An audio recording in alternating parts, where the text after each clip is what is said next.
All right, hello again, everybody. So this is the homework that is on unit conversions. I forgot to explain the purpose of this in my last video. So the goal here is to build up skills in solving problems where we're chaining together different pieces of information. So in physics, we're gonna have a lot of different laws of physics that we can apply to a given scenario. And often we'll need to use multiple of those to get to an answer, right? Sometimes we'll have like something sliding down a ramp and then going off a jump. And to do that, we're going to need to use conservation of energy to figure out its change in speed from the top to the bottom. And then from the bottom off the end of the jump, we're going to have to use a little bit of trigonometry. So we'll have to use that framework. Then once it's in the air, we're going to have to solve the quadratic formula. We'll have to do a projectile, like an angled launch problem. So we're going to need to be able to string together multiple pieces of information that we know to solve one sort of more complex problem.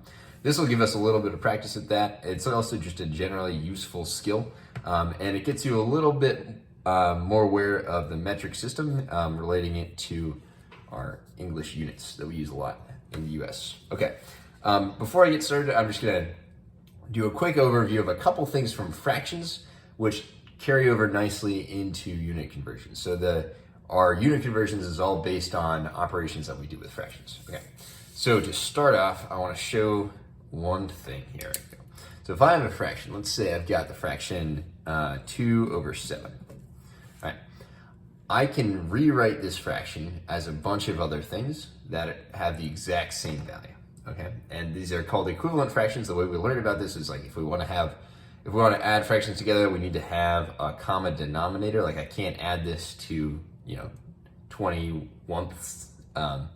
If I wanted to, because they don't have the same denominator. But I can change this denominator by multiplying the top and the bottom by the same number.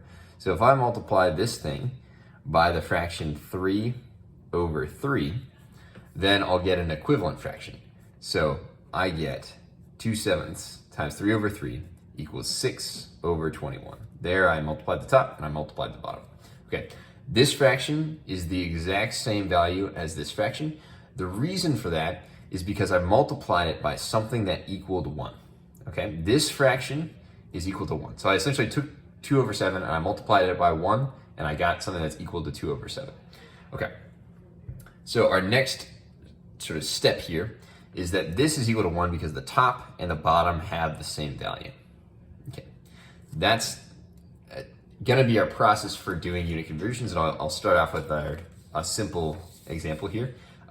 In the case of unit conversions, we're going to treat units kind of like variables. Right? So I'm going to take this problem. I'm going to write 6 feet in terms of a fraction. So I'm going to say 6 feet. I'll abbreviate that, feet over 1. So anything you can write as a fraction as just itself over 1.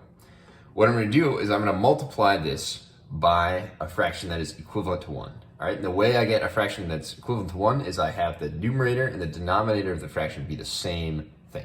Okay, this gives me a lot of convenient things that are the same thing. So this here tells me that 1 meter is the same thing as 3.28 feet. Okay, so I'm gonna write this down. I'll explain why I'm choosing this in a little bit here. But I'm gonna multiply this by a convenient factor of 1. The convenient factor of 1 that I'm choosing has to have the top be the exact same value as the bottom. So I know that 1 meter, if I write that on top, then the bottom has to equal 1 meter, right? And 1 meter is the same thing as 3.28 feet. So I could either write 1 meter here, or I could write 3.28 feet. So I'll write 3.28 feet. Again, we're taking 6 feet and we're multiplying it by 1 here. And what we're gonna get is we're gonna get something that's equivalent to 6 feet. The way we multiply fractions is we multiply the numerators together and we multiply the denominators together. So I get 6 feet times 1 meter over 1 times 3.28 feet. Okay, we also know that for a fraction, if you got the same variable on the top and the bottom, they cancel out, so the feet are going to cancel out. 6 times 1 is just 1, or 6 times 1, sorry, is 6. I still have the m on the top, and then 1 times 3.28 is 3.28.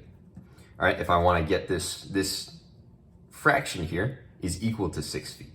If I want to write it down in terms of a decimal, I just take the numerator, I divide it by the denominator. So I do 6 divided by 3.28. I'll do that in a calculator right here. So 6 divided by 3.28. I get 1.82. And then I still have that meters there. Okay, so what I've done is I've taken 6 feet and I've converted it into meters. So 1.82 meters is the same thing as 6 feet. Okay. I'm gonna show a similar thing here. Again, I'll walk through the same process and then I'm gonna show you a shortcut for how we can write it down simpler. Okay. So 70 mph, I can write that as a fraction as 70 over 1. If I wanna change it into meters per second, then I wanna find some conversion factor that has miles per hour in the bottom and meters per second in the top, so that the miles per hour will cancel out and the meters per second will be left in the numerator, and that'll be the one that ends up with my thing. Okay, so I'll multiply this by, it says 2.2 miles per hour over 1 meters per second. Again, multiply this out, I get, these guys go away. I just get 70 over 2.2. This is meters per second. Let me try that out here. So 70 divided by 2.2. I get 31.8. Okay, so if you're driving in a car, you're going 70 miles an hour, that's the same as going 31.8 meters per second. Okay, here's a little bit of shorthand that I'm gonna leave the rest of these on this page for you. So you don't have to write it out fractions like that. If you want, you can do it a little shorter by just saying 170. Just put that over 1. You gotta include the units here because those have gotta cancel out. All right, and then instead of saying times this other one, I'll just extend my fraction bar and write my next fraction. So is how many kilograms? So I want something that converts pounds into kilograms. So let's find something that says pounds and kilograms. Oh, 1 pound is 0.45 kilograms. Okay, so I'd put 1 pound, right? I want the pounds to cancel out, is equal to 0.45 kilograms. And then multiply the numerators, multiply the denominators. I'm gonna get 170 times 0.45, which would be 70 times 0.45 is 76.5 over 1. These cancel out, and I just have kilograms. So this is the same as 76.5 kilograms. Okay, great. So this is essentially how we do unit conversions. These can get a little bit more complicated. So we can chain these pieces of information together. So one that I'll do for you here is number 8. So how many meters are there in 2.5 miles? So I'll start with 2.5 miles. Okay, and I'm trying to get that into meters. All right, these are again the steps that I can see. I don't see any of these that says miles to meters. However, I do have miles to feet, and I've got feet to meters. So if I convert the miles into feet, then I can convert those feet into meters, okay? That'll look like multiplying by 1 fraction and then a second fraction, and I'll show you what that looks like right here. So 2.5 miles. All right, I'm gonna multiply it by the fraction that will turn into feet. So that would be miles on the bottom, so 1 mile on the bottom, 5,280 feet on top. So now if I was gonna multiply this out, I'd end up with an answer in feet because these miles cancel out, right? So these go away. So now I've got something in feet if I multiply these together. If I wanna change that into meters, then I'll put feet in the bottom and meters in the top. So that would be right here. 1 meter is 3.28 feet. So I wanna put the feet on the bottom, so 3.28 because I want those to cancel out. And I get 1 meter up here. When I multiply these all together, I gotta do 2.5 times 5,280. So 2.5 times 5,280. My numerator is gonna be 13,200. Bottom will be 3.28. My unit, again, right here is meters. So this will be 13,280 divided by 3.28. Looks like 4,024.4 meters. Okay. Okay, great. All right, the next type that I want to show you is just like you can always flip a fraction around. So if they tell you something is 25 miles per gallon,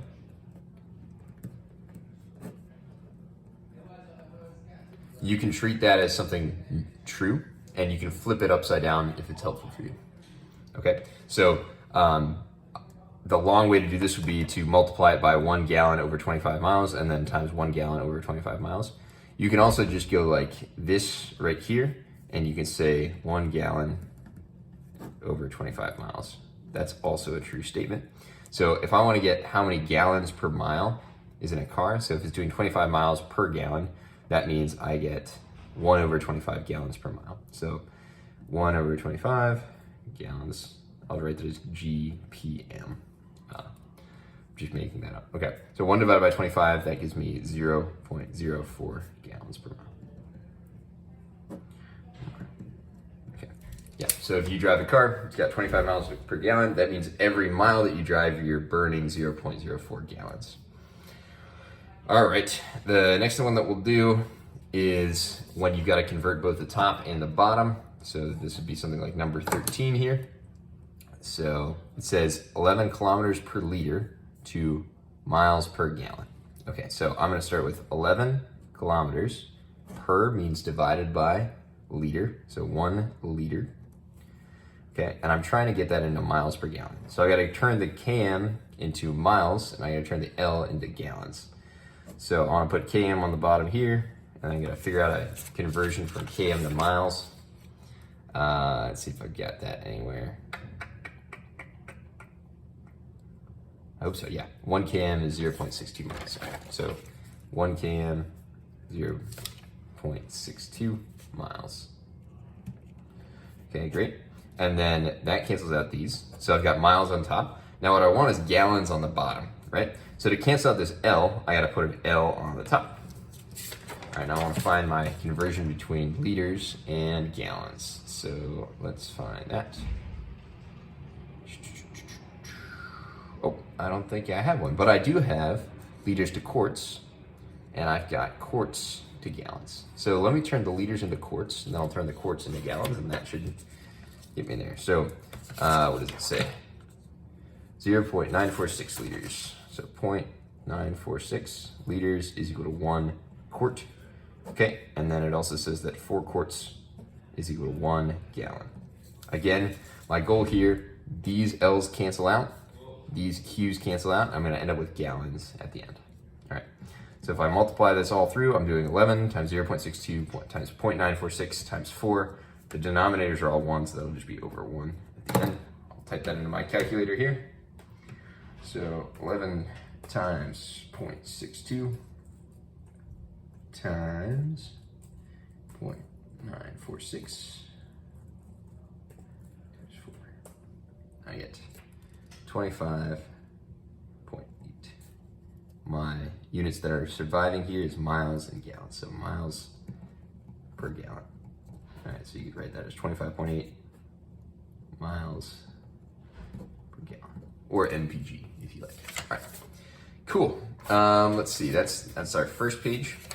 Second page gets a little more complicated. These are all fairly straightforward. These last three. Let's see, these last 3 and then the ones on the back are meant to push you. So they're meant to be challenging, but you can get through all of them using the techniques here. So by multiplying convenient factors of 1 to convert the units into a different set of units. Let's see. Yeah, so these are all ones similar to the one I just did. Yeah. I'm gonna let you go on these. They're gonna be challenging, but I would like you to struggle through these and see how far you can get. I think a lot of you will be able to get through them. Again, if you are hitting a wall and you're frustrated by it, just let me know either by a comment on Google Classroom or through email.